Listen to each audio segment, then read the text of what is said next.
is true. The only thing I came prepared for the Swans was Sunday, the colours I'm wearing this morning.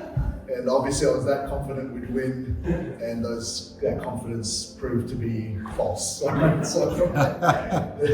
just because you're top of the ladder doesn't mean anything, all right? And especially when you come to Hernan Park to play the Cats. And I was looking at, I'm a stats guy, I love sport and love stats, and I was looking up the stats for Kinsman Park. It's a really, if you didn't know this, and Steve and I were talking about this when we were lighting up yesterday, how the ground is actually a very narrow ground. It's not really an oval, it's more of an oblong. And the stats is 68%. It's the highest home ground advantage in the whole of the AFL. That's 68% of games they win. Wow. Here in Kinsman Park. So anyway, that's my excuse. The Swans lost. They're not used to playing on this ground. But anyway, I'll get past it at some point. It is good to be here today, and we did have an excellent day yesterday. Just really glad that I can come through and be here this weekend, and appreciate that a year later that you're here, you're still going. And I appreciate that you've supported the work of God here. And I know I shared a little bit of the story last time I was here, just the burden I had for Geelong over the course of many years. And then when I met the Andersons and sort of floated the idea to Daniel and to ask him to pray about it, that a couple of months later they were here. And I'm so glad that God prepared them for this time. And I want to just mention to you that I really do value your pastor's friendship, just his heart for the Lord, but his heart for me. It's always refreshing when we get together. We like to cut up and talk about different things, but we just enjoy each other's fellowship and our friendship. And he strengthens me. I was sort of coming into this week, and it's been a busy couple of weeks since conference, and conference, it can take a lot out of you. It can take a lot out of, because the hosting side of things, not even really the preaching side. But then you come out of it, and probably some of you got also the conference bug. Anyone else? That's a real thing. And I don't think there's been any conference we've had where no one's gotten sick. We even changed the time of the year because we've had that every year. And it's just conference, all right? And we get healthy spiritually, but unhealthy physically. And maybe it's overeating, I don't know, whatever it is, but the sharing of germs and all that. But there was a bit of that in the church, but I've had a really heavy travel schedule. And you know what, you sometimes you're going to a place and you're going to really labor. You sort of don't maybe know the church, you don't really know them. And that was, I've had those situations. This year it's been really unusual for me. I do get to travel a little bit, but this year's been very demanding. I think I've been out every month at least twice, and I've been to places I've never been to. Been to just recently, been to Wellington, been to Auckland. Then I was a couple of weeks later we had a conference, and then out the next week I was over at Catherine in the Northern Territory and Darwin as well. And I'm saying that all of those were new places, and I didn't know the people. I didn't know who they were. I had met some of them just through mutual friends. Some that I had met previously actually dropped me as a friend and then came back and became friends again. I'm just that type of guy, right? I'm very forgiving. But all of that to say, sometimes you go into a place and you're just really going to labor. You're really going to be there to minister. But what I'm glad about with your pastors is when I come, I know I'm going to be ministered to.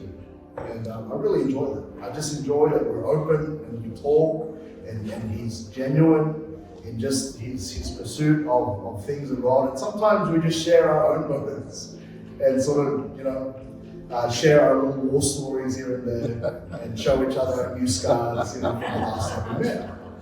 But in saying that, this is really the case here in Romans. Paul was writing this with the full intent of continuing to pursue the gospel mission.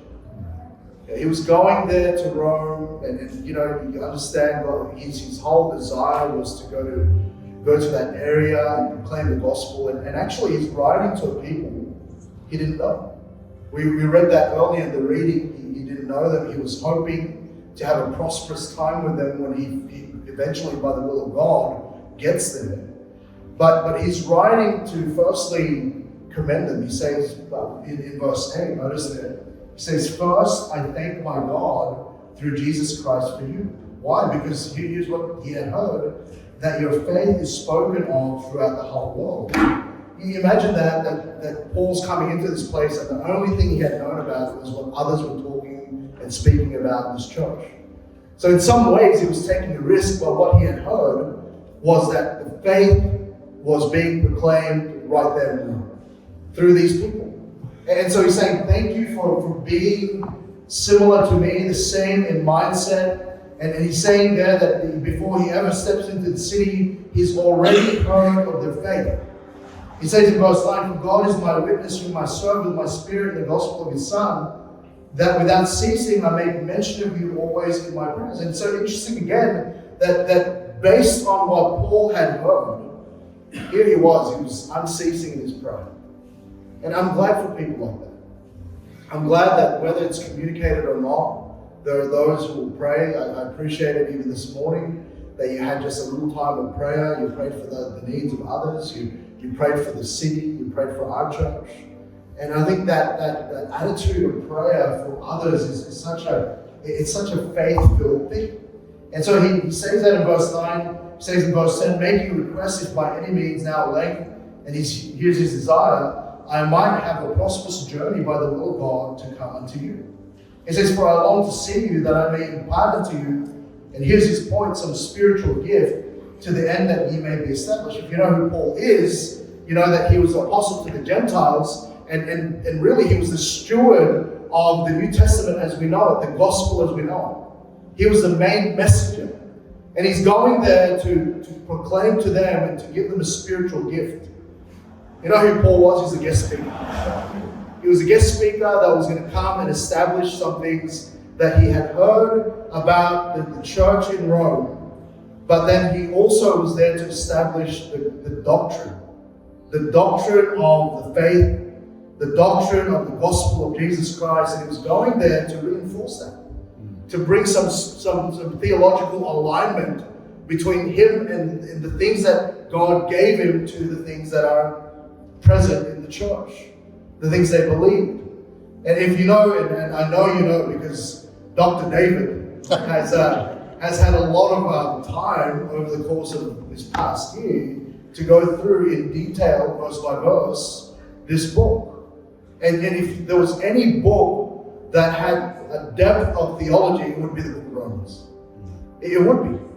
And when I heard that he was going through Romans, I was like, man, best wishes. That is a deep book. It's not a book you treat casually. And this whole treatise that Paul has written to the church in Rome is full of depth. And that's what his desire was. His desire was to impart to them, to give to them. And that's, I think, every speaker's desire. Whether it's your pastor that comes every week or your guest speaker that comes, no one wants to, dare I say, lay an egg. The proverbial egg. You know, when no one wants to listen and everyone's can't wait till you leave. Right? It's like, let my people go for their own. It's just one of those messages. No one wants that, but his desire is that he would impart some spiritual gift. A gift is something that's good, that's appropriate. A gift is something that is given you that you go, oh, thank you for giving this to me. And that was his desire. But notice what he also says here as we continue the reading. He says, in verse 11, he says, I'm going to impart to you some spiritual gift. And then in verse 12, notice this, and this is our key thought this morning. That is, notice it, that I may be comforted together with you. And I'm going to highlight a phrase here, by the mutual faith, both of you and me. You know what he was saying here? Is that whilst I'm coming to visit and I hope to be the one doing the imparting. I'm hoping that I can be comforted by you. I'm hoping that there will be this mutual faith, is how he describes it. And that's really the tension that we're going to speak about this morning. The tension is this: Paul wants to impress upon them the doctrines that is the faith. He wants to be the one that's imparting a spiritual gift to them. But he's also highlighting the reality of church, and it's this: church in its essence isn't one way. It's not just someone imparting something. That's good. No, there's something to come back. Yeah.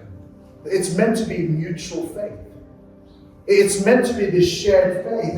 And you know, if you know a little bit about the Roman world, and particularly the city of Rome, it was a metropolis. It was a cosmopolitan city. It was a city where all people from different journeys of that Roman Empire really congregated, and everyone had different backgrounds. Everyone had different walks of life. Everyone was in different levels of society. And yet here they were, typically in the church, the city. And Paul saying to them, no, we have a mutual faith. He's saying there's something that we have in common that goes beyond the differences in background, the differences of walk of life, and just the general differences. And I think that's why Paul's words are so striking. He says to them, he longs to impart something to them, that they might be established. It makes sense, he's the apostle, he's the one that carries the truth. But then he goes on, he says that I may be comforted together with you by the mutual faith, both of you and me. And what he's saying is this: the one who strengthens also expects to be strengthened. The one who teaches also expects to be steadied. And this isn't just some sort of courteous greeting that Paul was giving. It's his conviction. He's not just describing some sort of polite encouragement. No, he's describing a spiritual exchange. Where the same gospel that saved one strengthens another. In that exchange, then really both the one that's coming along to give and the one that's receiving steady and strengthen one another. And I think that's a great picture and great teaching of just what a church should be. It really reframes how we understand how church works. You know, we live in a culture that very much church is just a stopping point in the week. You know, we think of church as it's a schedule in the week, and sometimes we change the schedule, sometimes we're even going to add, you know, a prayer meeting twice in a month, and if no one turns up, we're going to shut up shop. Right? And you know, you might have when Gary Kinsman, Tingson, Kinsman, he'd love that. You should keep it that way. But you know, when I lost my train of thought. Anyway, and you know, when you have all those additions, then you're thinking, well, that just fills up my calendar. That's just another thing I go to. But I want to understand, again, we say this, and I think we understand enough that we will say things like the church is in the building, it's the people. But we still treat it like it's a destiny. Like it's just a place we visit. Like it's just a time that we come together at some point. And you know what that is? We have become consumeristic in our mindset about church. We're just here to consume. We're just here to receive. We're just here to be blown away by the preaching. We're just here to learn something new. We're just here to be instructed, and then off we go into the world for the rest of the week. And you know, I've done my dead level best, but my duty at best. Tick. And I've come. And then, but here there's a reframe. Faith, no doubt, is personal. And I'm saying we understand that you've got to believe for yourself. But here's the point I want to make. It was never meant to remain isolated. Listen, your faith is never meant to remain isolated. Your faith, it lives, it grows, it strengthens here when it's in shared space. See, Paul doesn't come to Rome just as a means of dispensing all this truth. But he's saying, hey, I'm coming as a participant. I'm a participant in a living fellowship of belief. See that in the economy of God, faith isn't diminished when it's shared. You have siblings, and always growing up, you have to share things, right? And in your mind, it's like, if I share it, I get less. If I share it, and you're always fighting, you're always looking for that millimeter. That's a bigger piece. I want that piece, right? And obviously, recently, it's been Barnes getting the bigger piece. All right, he's just, here you go. But I'm saying that we're always in our mind, when we share things, it's diminished. But in God's economy, when faith is shared together, it's enhanced. It's grown. It's increased. And in here, God, what Paul is teaching, what God is teaching us, is this idea of mutual faith. That word mutual means this: to be among one another. To be in each other's lives is what is implied. And the word paints the picture of faith moving back and forth between believers. It's like a good footy team. It's there's such connection. The handballs hit their mark, and then the kicks, they seem to just always go to the open player. And of course, I'm not speaking about the Sydney Swans, all right? Not yesterday, anyway. But you look at that and you're amazed at the skill, the connection. Like they're in each other's minds. Like somehow, if that player is going to kick it there, that other player is going to take the mark. And it just seemed to me there's just more of them and less of us. And for some reason, there's that connected. They had mutuality. There was a mutual understanding. There was a mutual knowledge of the game plan. And what they were, and what we need to be as a church, we can't be isolated reservoirs, but what we need to be connected streams. Okay, the image isn't one person pouring into another, like a straight line of transfer or some sort of hierarchy. The picture is shared exchange moving in both directions simultaneously. It's just moving. It's like your body has lifeblood. It's giving life. And Paul is describing faith functioning relationally between believers. And what we're speaking about this morning, mutual faith, it means my faith steadies yours and yours steadies mine.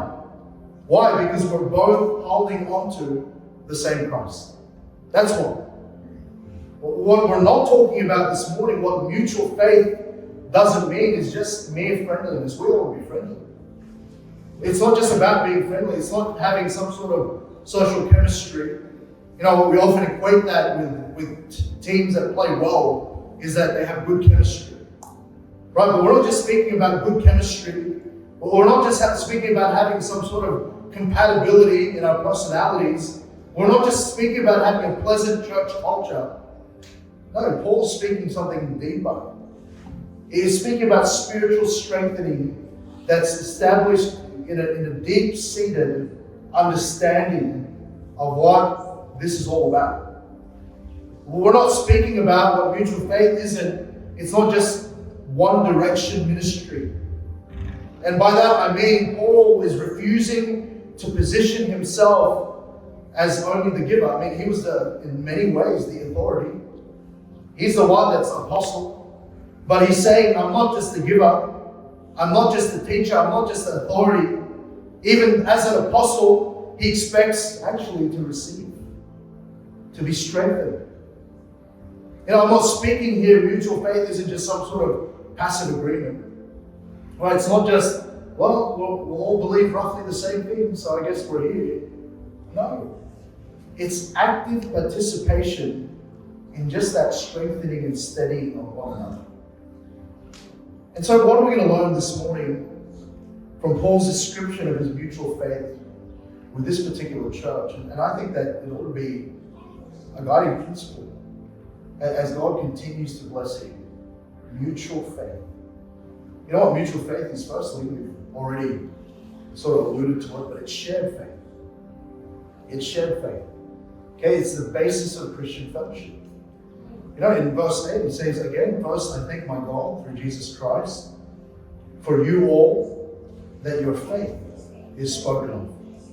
So notice that your faith, before Paul corrects, before he's about to teach, you know what he does? He celebrates. He says, I think. And what was he celebrating? He starts not with that criticism, he starts with gratitude. He says, I thank my God for you. And you know what? He was thankful for their faith. And Christian fellowship, it's not based on shared interests, although it's good to have shared interests. Right? That's why Dr. David here needs to start marrying for the dog cats. Can I get a ring? I'm just putting the pressure out of getting recorded. So let's put that on the Facebook. I noticed I was joking when he arrived. I said, he should be an executive. What's going on? But you know, it's good to have a shared interest. It's good to have shared hobbies and shared things that we like to do together. But that's not enough. That's not enough. He's saying that it's not just that. And Christian fellowship isn't built on just shared interest. But here's what it's built on, it's shared redemption. Hey, here this morning, there ought to be a desire, and really there ought to be a reality of your salvation in the Lord Jesus Christ. And ultimately, the thing that we share the most is Christ. He's the source. And so mutual faith is the means by which we strengthen one another as we all draw from the same Christ. You know, it's that image that we learn about in John chapter 15. Who knows the chapter, John 15? I am the vine, you are the branches. Jesus speaking there, he's the life source. And if we're all tapped into Jesus, if we're all not just merely interested in one another, but we're tapped into the Lord, and we're walking with him, and we know that he's our means for salvation, and he's the one that sustains us and strengthens us, and that he's the life giver daily of our own walk with him. And what we understand is there's that connection. And so mutual faith is the means by which we strengthen one another as we draw from the same Christ. And what connected him to the Romans? Listen, it's not culture, it's not background, it's not language. It was faith in Christ. No, this is the foundation really of all true fellowship. Look around, just in this room, we all differ in age. We're all different background, we're all different preferences. But you know, if we're doing it right, here's what we have. We are one in Jesus Christ. We're one with him. You know, I was reading again some statistics about Geelong. You know that Geelong now, based on population, is the 10th largest city in Australia. And it's growing. It's one of the fastest growing corridors in Australia. And you know what that means? You're going to have a lot of different people coming into your city. You're going to have a lot of those that you know, you just don't have real connection with. They don't look the same, they don't maybe even speak the same, that they may even have a different agenda for coming here. I don't know. We don't know. But the truth is, just by God's sovereignty, he's bringing people your way. He's bringing those that perhaps will be your neighbors, perhaps will be your classmates, perhaps will be your teammates, perhaps may be your workmates. And then they're coming along and they're gonna seek for belonging, and they're gonna seek for some answers, and you better be ready. And yet, they better find a church who's a good cross-section of the society they're living in, but with one big difference to those out there. It's not just a random interest, but actually a shared commitment and a shared following in Jesus Christ. See, in 1 Corinthians 12:13, the Bible says this, for by one Spirit are we all baptized into one body. And he says this, whether we be Jews or Gentiles, talk about diametrically opposed. He says, whether we be bond or free, and have been all made to drink into the one Spirit. In 1 John 1:3, that which we have seen and heard declare we unto you, that ye also have fellowship with us. And it says, truly our fellowship is with the Father and with His Son, Jesus. And faith binds believers together across time zones and generations. You know, you think about the multi-generational, I mean, right here we have it. In our church we have it. But if you've ever met another Christian in a different place, you've ever traveled, and I know David, Kathy, you just came from India, and I don't know what the story was, how you got connected there. So, but it was at one time a strange place, unfamiliar. It was at one point, but here's what I found as I've gotten to do a little bit of traveling. Wherever they are, and whatever their team, whatever their, you know what, when I've come into a congregation and they know Christ as their Savior, they believe in the faith, you know, we've had a warmth. There's just been just that. And you just, it's hard to explain, but there's just this belonging. There's just suddenly this commonality. You start to find out about their story. You start to find out that it's reinforced. Yes, very different. But you feel like you belong because their Lord is your Lord. And their faith is your faith. And you know, when people come in, and perhaps there are those that you'll find that are just going through a little bit of weariness in their faith.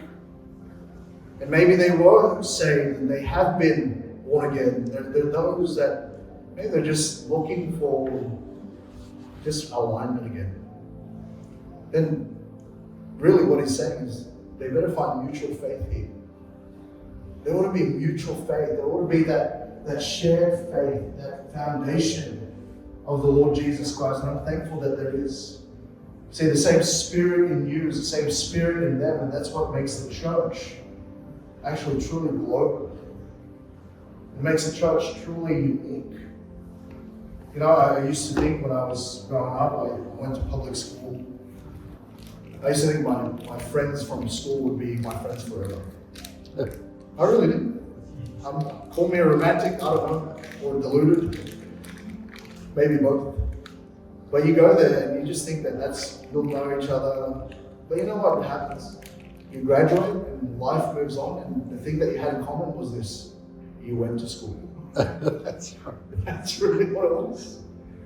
And you know, there's some things that you think you'll belong in, and yet maybe as God moves you to. But here's what I know: for believers, they will always have the family of God. And if we're true before God, we're looking for a shared faith, that mutual faith. And so firstly, what we find that mutual faith is shared faith. Secondly, we see in verses 11 and 12, he says that I may impart unto you some spiritual gift. And he says that I may be comforted together with you. You know what he was looking for in mutual faith? Not only is it a shared faith, but secondly, it's a strengthening faith. You know what he was looking for? Shared encouragement. He wanted to be encouraged. Paul wanted to bless the Romans, but actually notice his humility. He wasn't just the big shot that was going to go bless. He wanted to also be the one to be blessed. That takes humility. You know, to think that you're not going to be there. You know, he used to, and you know, pardon my arrogance, but when I was a lot younger in the faith and in ministry, it used to bother me when my young people would ask me what they can pray for me about.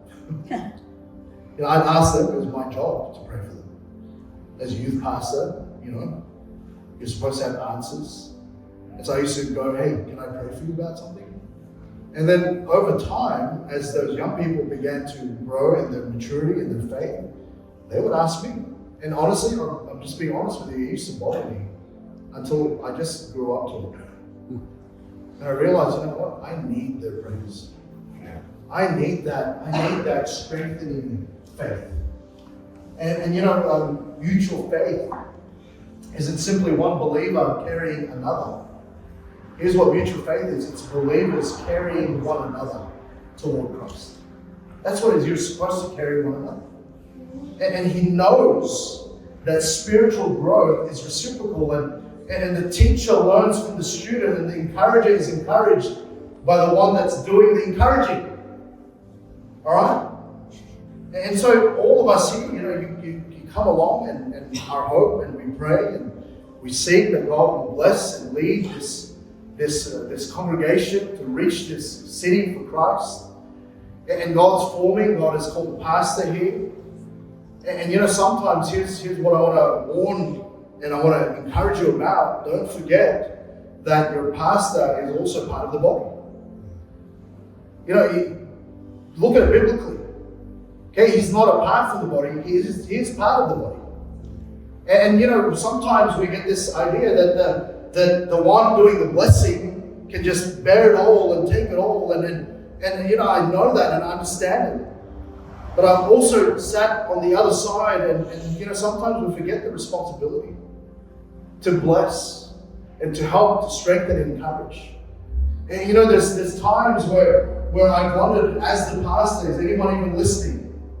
Is anyone even paying attention? And sometimes you just have to die to that.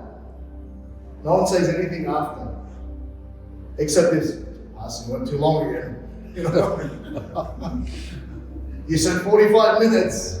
You fooled me. I'm like, gotcha again. Or they'll say things like, you misspelled the guest speaker's name. Was it you, Abby? I'm so sorry. No, but in all of that, the Bible tells us about those who minister in the word. They're likened to the ox. They're to the bear. The ox is a beast of burden. And recently again, when Catherine and honestly a couple of young men came with me, I was really thrilled. I thought, oh wow, they want to come. They want to listen to preaching, and you know what I found? They actually wanted to come to shoot some buffalo. That's what they came. I'd rather buffalo shooting than thing there. And I found they came along, and every morning they were getting up early and they were going on a buffalo hunt. I'm like, thanks guys, appreciate that. Thank you for the beasts of burdens. But that's what the Bible likens the pastor.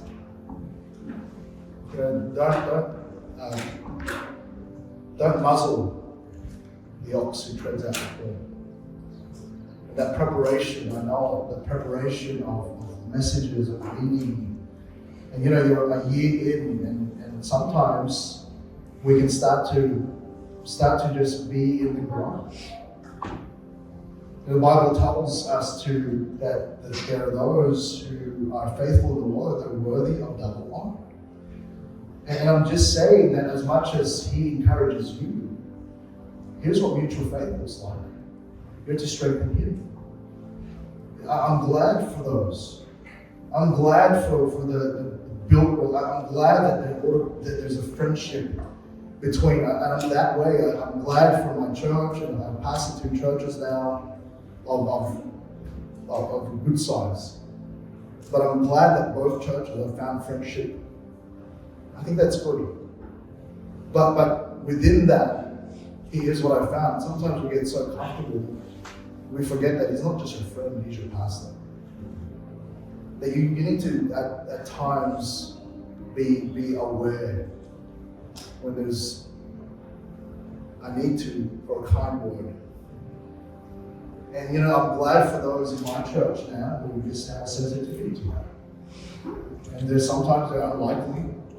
Sometimes it's just a breakfast, sometimes it's just a catch up, and sometimes it's just even a question, how are you doing?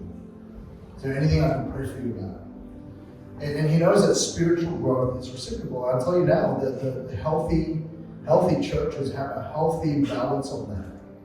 There's a mutual faith, there's a strengthening faith, and that's really the miracle of mutual faith. You build me up as I build you up.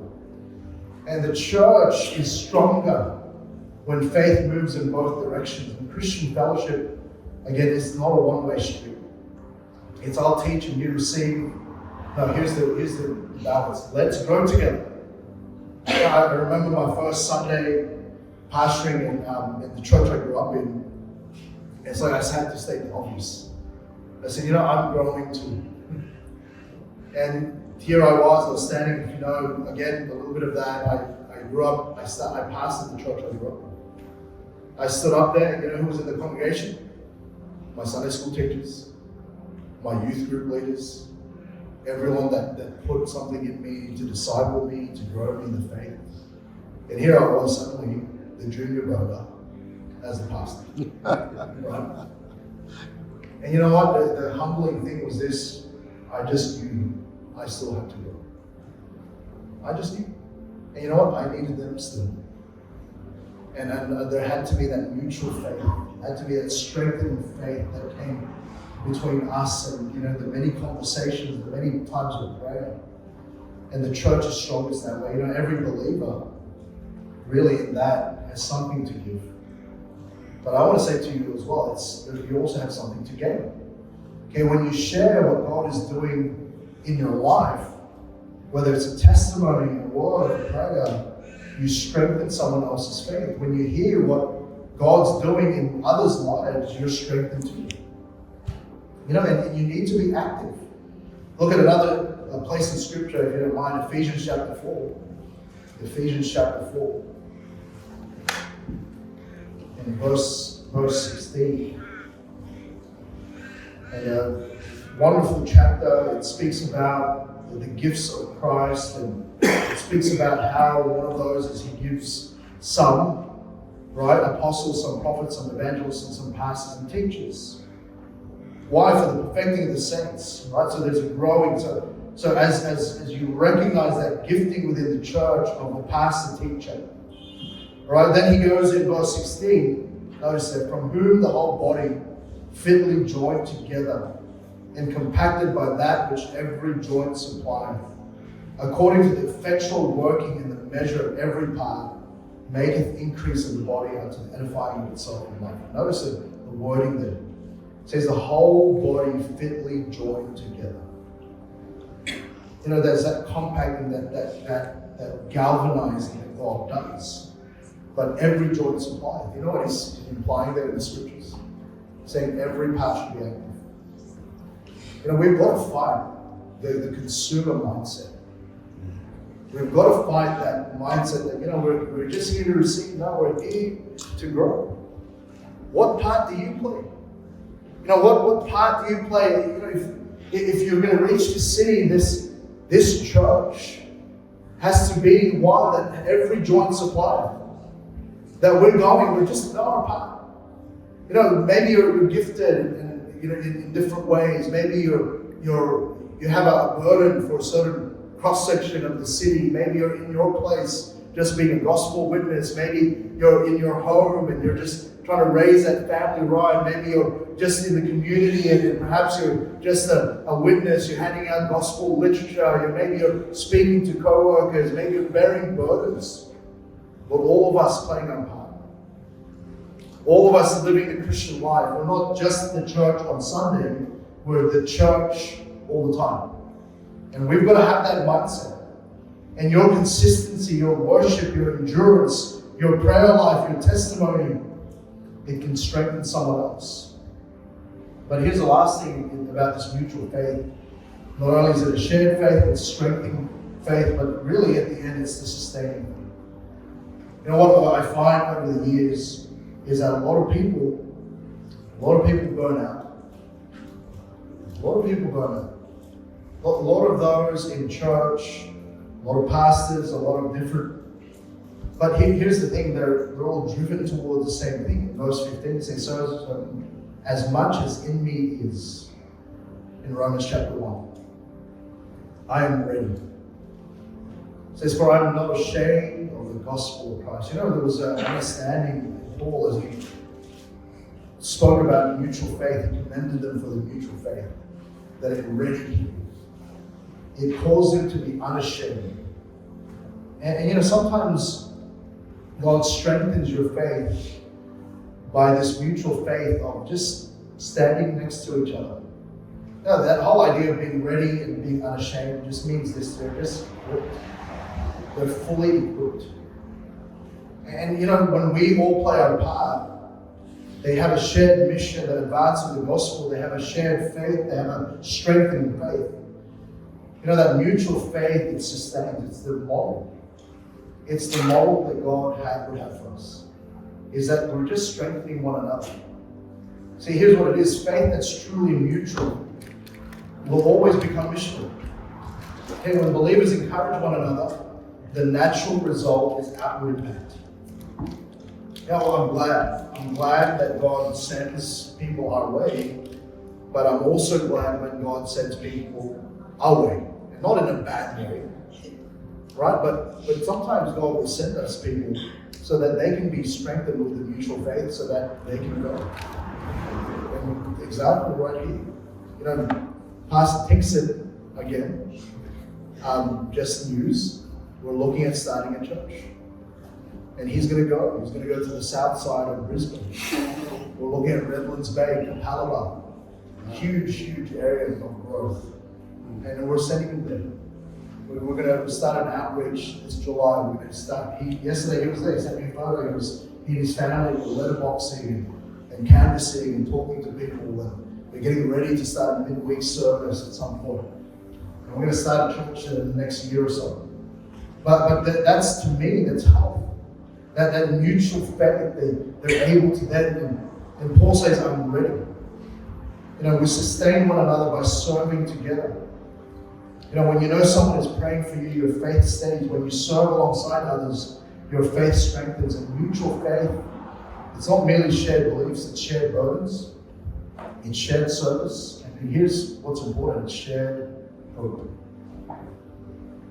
Faith that's mutual lasting is really, that's the battle plan. And can I remind you this morning, you're in warfare. And we are called to warfare. And the spiritual warfare that is just rampant. But mutual faith, that's the battle plan. I want to combat a couple of things and we'll be finished. Mutual faith combats isolation. Modern Christianity often becomes private. It becomes individualistic, and here's the danger, it becomes detached. But Paul's view is that faith flourishes in shared spiritual life. Again, you can't really get more isolated than the Northern Territory. There's in our circles, there's only 2 Kinsman Baptist churches in the whole of the Northern Territory. Catherine is a city of 6,000, it's a town of 6,000. Darwin is a town of 178,000 people. And so if you look at that, it's the smallest capital city in Australia. But 2. And they're 3.5-hour drive away from each other. And I encourage them, what was encouraging for me was the pastor from Darwin came to the meeting in Catherine. He took the time off to go. And I know you all went, you try to come along for the last 2 years to a conference, and it's not just that, but it's just this intention, this fight against isolation, this fight against, and you know what, sometimes within the walls of your church, you can feel very alone. But what mutual faith, when there's not just an interest, but a commitment to one another, to bring each other to Christ, to bring each other closer to Christ, then it fights isolation, combats isolation. You know what else it combats? It combats pride. Because here's what happens sometimes when you're the one carrying, and sometimes when you feel like you're doing this, that Elijah mentality, like I'm alone in this. No. This is mutual faith. Paul could have acted superior. Instead, he models humility. Instead, as a leader, he still demonstrated need for fellowship, need for encouragement, need for prayer, need for shared faith. The biggest change we've made in our conference it was a mindset. I actually grew up going to the meetings. It's been going on for 25 years. So I grew up going. And I grew up going every year. We made that commitment to come from Sydney. And for many, many years, pastors didn't fellowship with anyone. We had a special room where there were security guards in front of us. And only the pastors who were on that list were allowed to go in for dinner. That was the mentality. I'm not being critical, that's just the truth of it.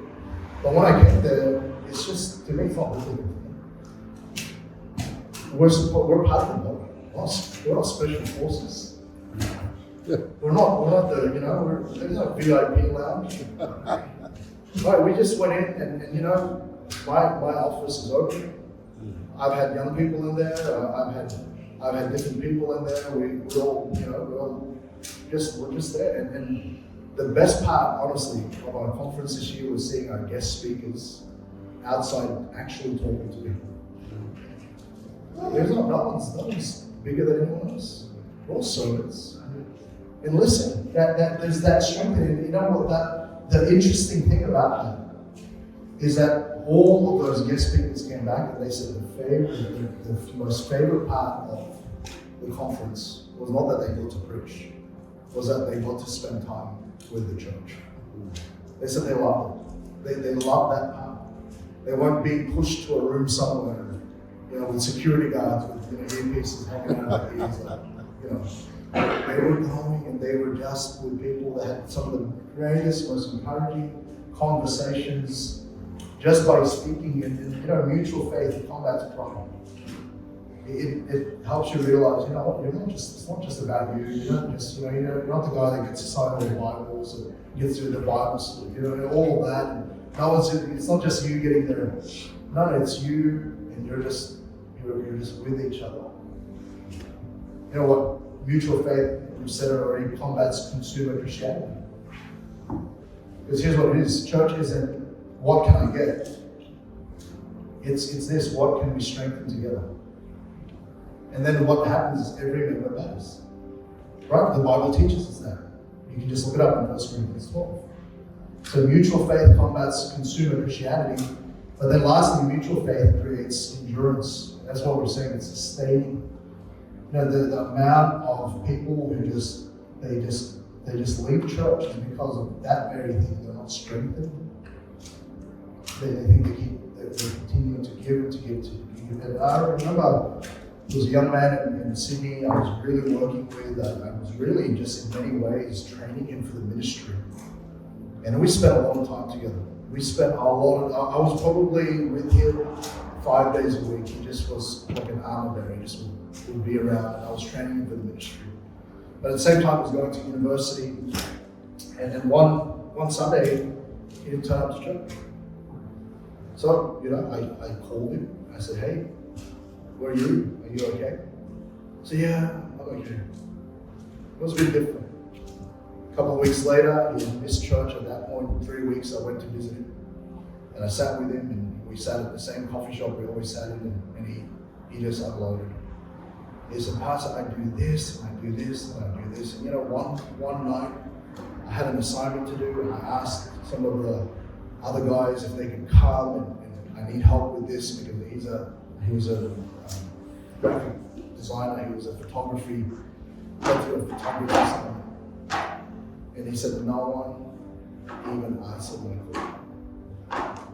I felt sad for him, and I get it.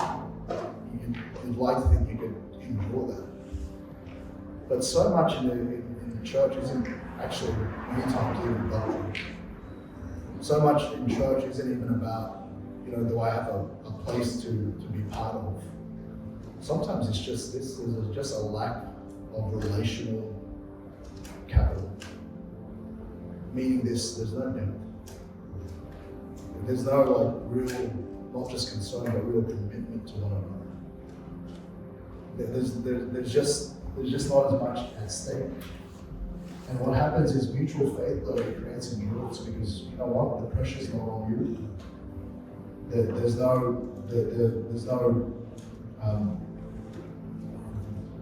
a reality that someone else can bear your burden, which, by the way, is the law of Christ. And mutual faith creates endurance. Romans, again, if you think about the context, it's written to believers that were under a lot of pressure, under a lot of cultural tension, a lot of future persecution. And you know what? He was commending them for mutual faith because they were able to be sustained. And I want to tell you that my hope is that Kinsman Baptist Church celebrates, we'll get to 5, and we'll get to 10, we'll get to 20, and if the Lord tarries is coming, I'm not sure he will, but to get to 50. You know, Good Shepherd will be 50 in 2 years. 50 years. Now, I've not been there the whole time. Some have, I'll tell you that. They all look the part. But anyway. But 50 years next 2 years. We're 48 this year. We're making plans. But I'll tell you, there's been many people who've gone through those doors and no one even knows. And that's but mutual faith, it guides us. Mutual faith is the thing that helps us be sustained. So when we're down, someone else can pick us up.